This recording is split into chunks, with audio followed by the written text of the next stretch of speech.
काहीच कन्फर्म होत नाहीये, अगदी तोंडावर गेली. बघा, विधान परिषदच्या एकंदरीत 17 जागा आहे आणि साहजिक आहे, प्रत्येक पक्षाला वाटतं की आपल्या जागा जास्त वाढून मिळाल्या पाहिजेत.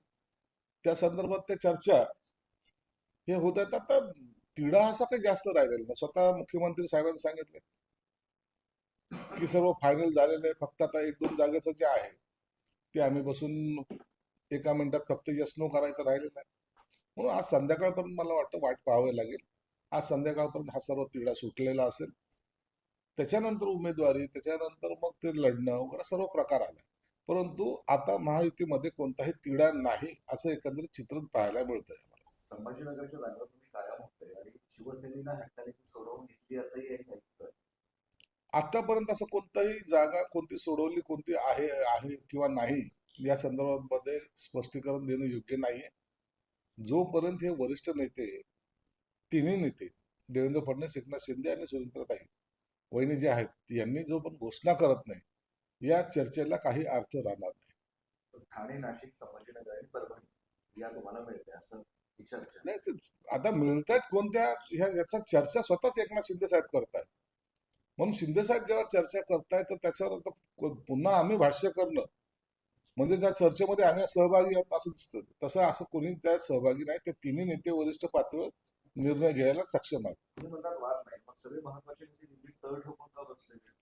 तर दिल्लीमध्ये तळ ठोकण्याचे कारण वेगळे आहेत. कांदा प्रश्न आहे, बाकी इतर प्रश्न आहेत आणि त्या संदर्भात ते ते एक आहे ना, हा एक विषय सुद्धा असा आहे.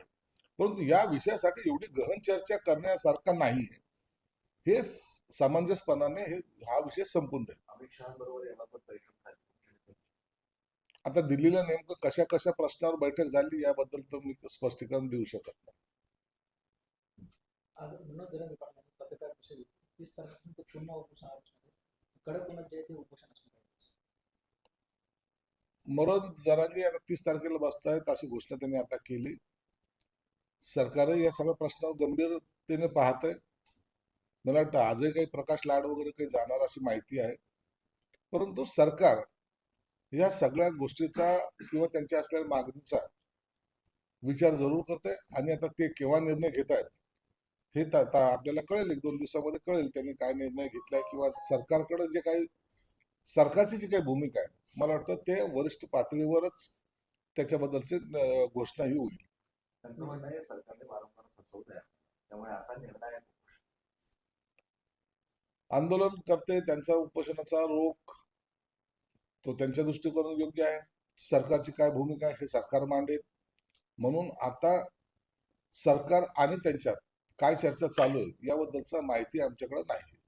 वडीलजीवरांचे विधान आहे, देशात ध्रुवीकरण करण्याचं वातावरण सुरू आहे. दोन समाजात सातत्याने तेढ निर्माण केली जाते, संविधानाची भाषा करतात आणि दोन धर्मांमध्ये वाद लावतात, असं हे सगळं सरकारने राज्याने केलं. वडीलजीवन जातीमध्ये तेढ निर्माण करण्याचं काम एक काँग्रेसने पूर्वीपासून केलं. इंग्रज गेले आणि काँग्रेस आली. काँग्रेसने कधी कोणत्याही जातीला एक संघ होऊ दिलं नाही. मुस्लिम वेगळे, दलित वेगळे, बाकी इतर वेगळे, वेगवेगळ्या जातीचे कप्पे करण्याचं काम खऱ्या अर्थानं काँग्रेसने केलेलं आहे. आणि आपसामध्ये भांडणं लावून स्वतः कशी सत्ता भोगायची हे तंत्र काँग्रेसला चांगल्या प्रकारे माहिती आहे. म्हणून आता जो कोणी यावर भाष्य करतोय तो त्या मताच्या साठी लाचारीने करण्याने केलेलं ते त्याने विधान आहे. साहेब याला लागूनच प्रश्न आहे. विजय वडेट्टीवारांनी अशी भविष्यवाणी केली की लॉकडाऊन संपते दिवस लवकरच येतील. महिनाभरात पेट्रोल 170 रुपये तर डिझेल 150 रुपये लिटर होतं. अहो, याला भविष्यवाणी करायची गरज काय? जर युद्ध जर आणखी पेटलं, सर्व जग चिंतेमध्ये आहे, सर्व जगाला माहिती की हे युद्ध थांबलं पाहिजे. जर थांबलं तर त्या किमती कमी होण्याची शक्यता आहे. ते इतक्या लवकर नाही, कारण की आता झालेलं जे काही नुकसान आहे ते कम्प्लीट कव्हर करायला 1 ते 1.5 वर्षाचा कालावधी लागणार आहे. यासाठी काही ज्योतिषाची गरज नाहीये. आणि म्हणून जर युद्ध लांबत गेलं तर निश्चितच जगावर याचा परिणाम होणार आहे, कोणत्या एका देशावर नाही. आज पाकिस्तानमध्ये पेट्रोल काय भाव आहे जाऊन थोडं विचारा. 500 रुपये लिटर चालू आहे. आणि म्हणून काही ठिकाणचे तुम्ही आपल्या देशावर काही थोडंसं पेट्रोलची दरवाढ झाली की आपणच केली, जगात कुठंच झाली नाही असं जे दाखवायचं चित्र निर्माण करतायत हे खऱ्या अर्थानं माहितीला बदनाम करण्याचं एक त्याचं षडयंत्र आहे. विधान परिषदेवर संजय राऊतांचं असं म्हणणं आहे की या सांगतात ते मित्र आहेत, पण जे फडणवीस यांना ओळखतात त्यांना बरोबर माहिती आहे काय काय होणार. फडणवीस साहेबांना सगळेजण चांगल्या प्रकारे ओळखतात. फडणवीस साहेब कुणाचे मित्र आहेत, कुणाचे शत्रू आहेत, ते सगळ्यांना माहिती आहे. एकनाथ शिंदे साहेब गुदमारणारा नेता नाहीये, हे त्यांनाही माहिती आहे. जिथं दम गुदमरत होता तिथून आम्ही कसं बाहेर निघालो हे संजय राऊतला माहिती आहे. म्हणून आम्ही सहन करणारे लोक नाहीत, हे त्यांनी लक्षात ठेवलं पाहिजे. तुमचा आता जीव कुठं आहे हे तुम्हालाच माहित नाही. पोपटाचा जीव जसा पोपटामध्ये म्हणतात जीव असतो, तसा यांचा जीव ना शरद पवारकडे ना उभाटामध्ये. म्हणून संजय राऊतने स्वतःची पोझिशन काय सध्याला याचा विचार केला नाही. राज्यात प्रादेशिक पक्ष दोनच आहेत, एक उद्धव ठाकरे यांचा पक्ष आणि दुसरा शरद पवार यांचा पक्ष. बाकी सगळे जे पक्ष आहेत त्या अस्मितेवर बोलत नाहीत, चलेफुटाने खातात आणि असंच काम करतात असं त्यांचं माहिती.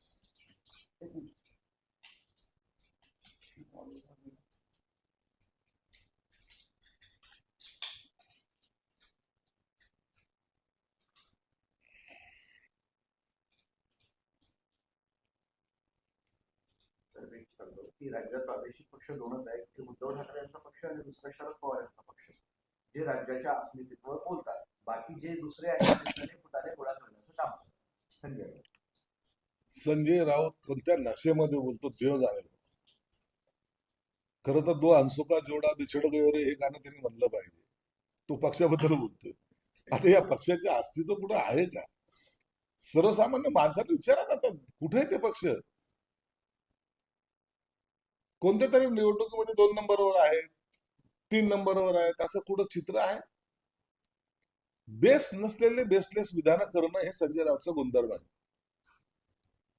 म्हणून त्यांच्या विधानाला आता कोणी गांभीर्याने घेत नाही. एक आहे उभाटा पक्ष आणि शरद पवारचा पक्ष राष्ट्रवादी पक्ष डुबवण्यासाठी जर कुणाचा सर्वात मोठा जर सहभाग कुणाचा असेल तर माननीय संजय राऊत साहेबांचा आहे, आणि त्यात ते माहीर आहेत. साहेब, कुर्बानीवर बोलताना संजय राऊत असं म्हणाले की हे सरकार सुद्धा 55 रेड्यांच्या पुढे घेऊन आले, गुजरात जे आहेत ते त्यांनी रेडे कापले, त्या कुर्बानीवर सुद्धा आमचा आक्षेप आहे.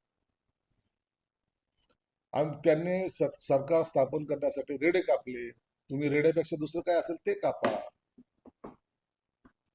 कुणाला कापायचं तर तुम्ही ठरवा. दुसऱ्यांनी काय केलं त्याच्यामध्ये डोकून पाहण्यापेक्षा स्वतःच्या कर्तृत्वाकडे डोकून पाहणं एकदा.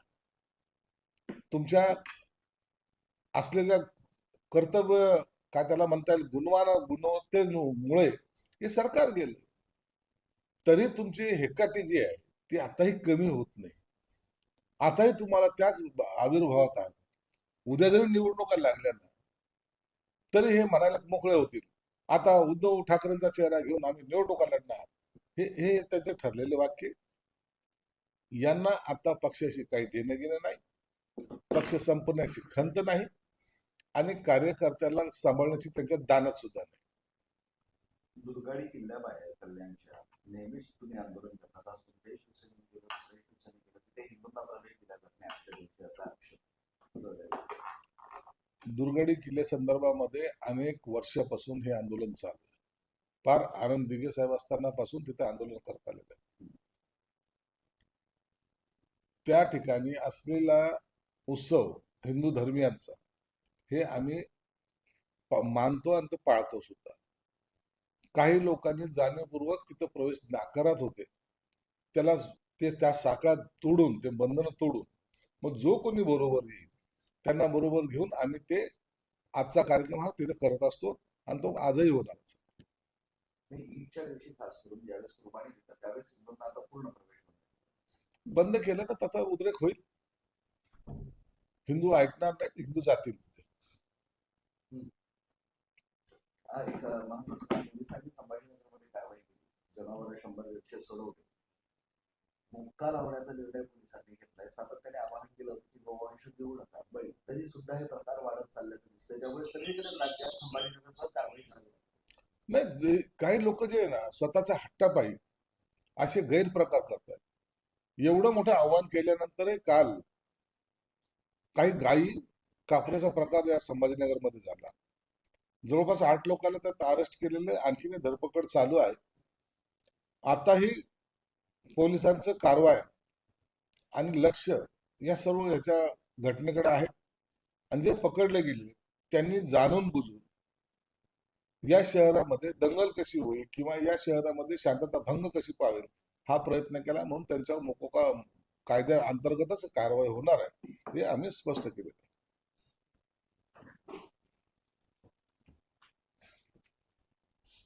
मंडळामध्ये